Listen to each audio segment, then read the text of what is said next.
নমস্কার বন্ধুরা, রিনা রসু আপনাদের সবাইকে স্বাগত। আজকে আবার চলে এলাম নতুন একটা রেসিপি নিয়ে। এঁচোড় চিংড়ি খুব ঘরোয়াভাবে তৈরি করেছি, কিন্তু খেতে খুব ভালোই হয়েছে। তাহলে চলুন দেখে নিই কীভাবে এঁচোড় চিংড়ি রান্না করি। ভিডিওটি প্রথম থেকে শেষ অবধি দেখার অনুরোধ রইল। এঁচোড় চিংড়ি রান্না করার জন্য নিয়েছি এখানে আধখানা এঁচোড়। এঁচোড়টাকে আমি কেটে নেব। তারপরে কড়ার মধ্যে জল দিয়ে দিচ্ছি। জলের মধ্যে এঁচোড়টাকে আমি 2 থেকে 3 মিনিট আমি ফুটিয়ে নেব, কারণ এখনকার এঁচোড় বড় হয়ে গেছে, বেশি সেদ্ধ করার দরকার নেই, তাহলে কষানো যাবে না। এঁচোড়ের কষা ভাবটা যাতে না থাকে তাই জন্য আমি এঁচোড়টাকে একটুখানি ভাপিয়ে নিচ্ছি। এঁচোড়টা ভাপানো হয়ে গেছে, এবারে এঁচোড়টাকে অন্য একটা পাত্রে রেখে দেব। মশলার জন্য নিয়েছি একটা টমেটো, একটা শুকনো লঙ্কা, 2টো কাঁচা লঙ্কা, একটা বড় সাইজের পেঁয়াজ, 6-7 কোয়া রসুন আর 2-3 ইঞ্চি আদা। এগুলোকে আমি ভালোভাবে পেস্ট করে নেব। গ্যাসের মধ্যে কড়াই বসিয়ে তার মধ্যে 2 চামচ তেল দিয়ে দিলাম। প্রথমে আমি আলুটা ভাজবো, তারপরে তার মধ্যে এঁচোড়টা দিয়ে ভেজে নেব। এবারে তেলের মধ্যে আলুগুলো আমি ছেড়ে দিচ্ছি। আলুটাকে একটু লাল লাল করে ভেজে নেব, তারপরে তার উপরে দিয়ে দিচ্ছি এঁচোড়গুলো।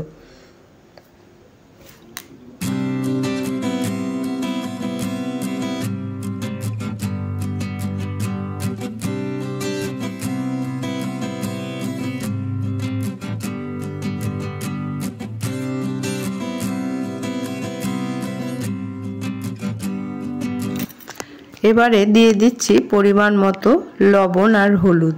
হলুদ লবণটা দেওয়ার পরে এঁচোড় আর আলুটাকে আবার ভালো করে কষিয়ে নেব। কষানো হয়ে গেলে আমি আলু আর এঁচোড়টাকে অন্য একটা পাত্রে তুলে রেখে দেব।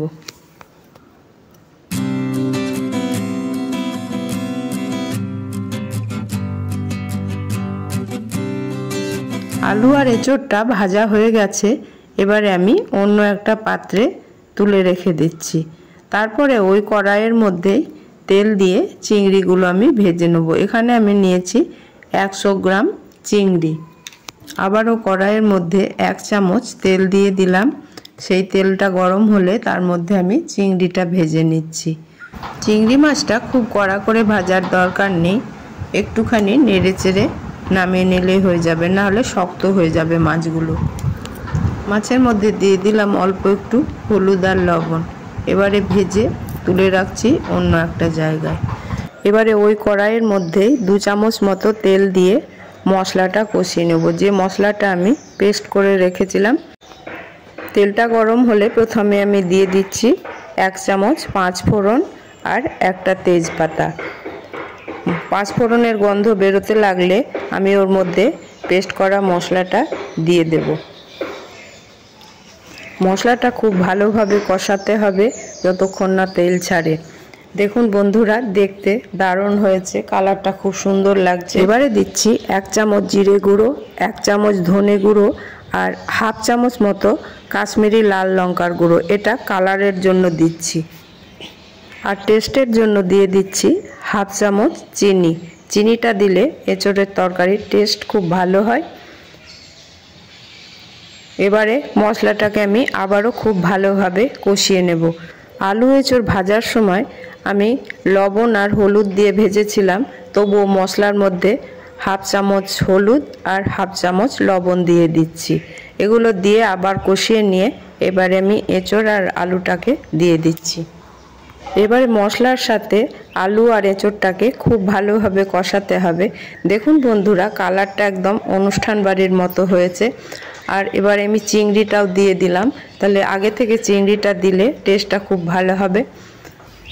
আর দিচ্ছি 1 চামচ মতো মিট মশলা।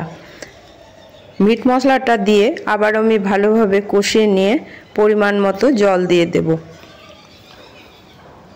এঁচোড়ের সিজনে এঁচোড় তো বিভিন্ন রকমভাবে রান্না করা যায় এবং আপনারা খুব ভালো বানিয়েও থাকেন, তবে আমি যেভাবে বানালাম সেইভাবে একবার বানিয়ে দেখবেন, ঘরোয়াভাবে খেতে কিন্তু খুবই ভালো লাগে। এবারে আমি দিয়ে দিচ্ছি পরিমাণ মতো জল। জলটা দিয়ে আমি একটা ঢাকা দিয়ে এঁচোড় আলুটাকে আরেকটু সেদ্ধ করে নেব। ঢাকা দিয়ে এঁচোড়টাকে মিডিয়াম আঁচে 7 থেকে 8 মিনিট আমি সেদ্ধ হতে দেব, তাহলে এঁচোড়টা সেদ্ধ হয়ে যাবে। 7-8 মিনিট বাদে ফিরে এলাম। এবারে দেখি এঁচোড়টা কেমন সেদ্ধ হয়েছে। দেখুন, দেখতেও খুব সুন্দর হয়েছে আর এঁচোড় আর আলু খুব ভালোভাবে সেদ্ধ হয়ে গেছে। এবারে গ্রেভিটাকে একটু ঘন করার জন্য অল্প একটুখানি আটা নিয়ে এর মধ্যে ছড়িয়ে দিচ্ছি। তারপরে আটাটাকে ভালোভাবে এঁচোড়ের মধ্যে মিশিয়ে নিচ্ছি। সবশেষে দিয়ে দিচ্ছি 1 চামচ ঘি। তাহলেই তৈরি হয়ে গেল আমার দারুণ স্বাদের এঁচোড় চিংড়ি। আমার ফেসবুক পেজটা যারা ফলো করছেন তারা অবশ্যই একটা লাইক ও শেয়ার করে দেবেন। আমার চ্যানেলটিকে যারা সাবস্ক্রাইব করেছেন তাদেরকে অসংখ্য অসংখ্য ধন্যবাদ। আর আমার চ্যানেলে যারা নতুন তাদের কাছে অনুরোধ আমার এই ছোট্ট চ্যানেলটিকে সাবস্ক্রাইব করে আমার পাশে থাকার জন্য। পাশে থাকা বেল আইকনটা অবশ্যই অন করে রাখবেন। আমি যেসব রান্নার নিত্য নতুন ভিডিও দেব তার নোটিফিকেশান সবার আগে পাওয়ার জন্য। আজ তাহলে এখানেই শেষ করছি। আবার আপনাদের সামনে হাজির হব নিত্য নতুন রেসিপি নিয়ে। আপনারা ভালো থাকবেন, সুস্থ থাকবেন, আমার পাশে থাকবেন। ধন্যবাদ।